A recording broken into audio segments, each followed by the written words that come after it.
ពិតរឿងស្នេហាដឹកកន្លងយូរឆ្នាំជាពេលជុំបិណ្ឌអូនភ្លេចបងចាំស្នេហ៍ប្រត់ស្នេហ៍កម្មស្នេហ៍ក្រមអារាកាលនោះរូបយើងសាងស្នេហ៍ឧត្ត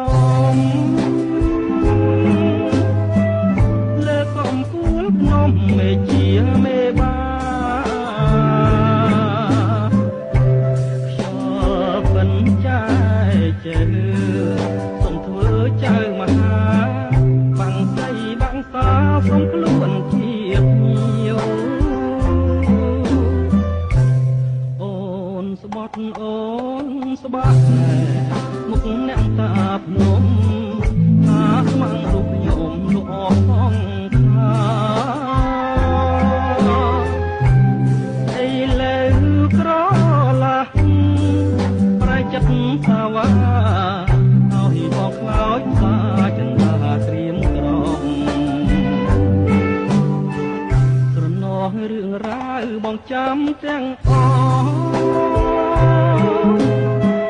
តាមជ្រៃចាឈ្មោះនៅរស់ញញឹម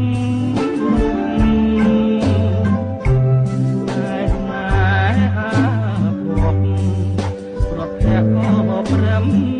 គ្មានថ្ងៃសង្ឃឹមថាជួបវិញឡើយ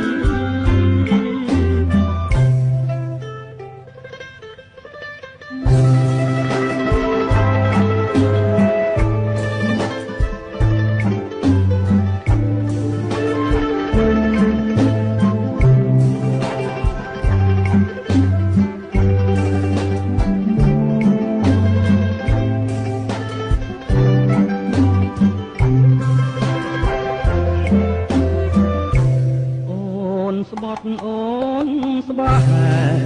មុខអ្នកតាភ្នំថាស្មាំងរូបខ្ញុំលោកអស់សងខាអីលើក្រឡាស់ស្រែកចិត្តថាវ៉ា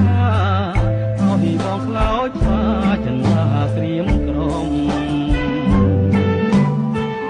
ត្រណោះរឿងរ៉ាវបងចាំទាំងអស់តាមជ្រៃចាឈ្មោះនៅរស់ញញឹម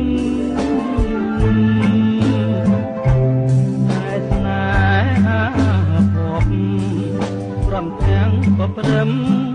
មានថ្ងៃសង្ឃឹមថាជួបវិញ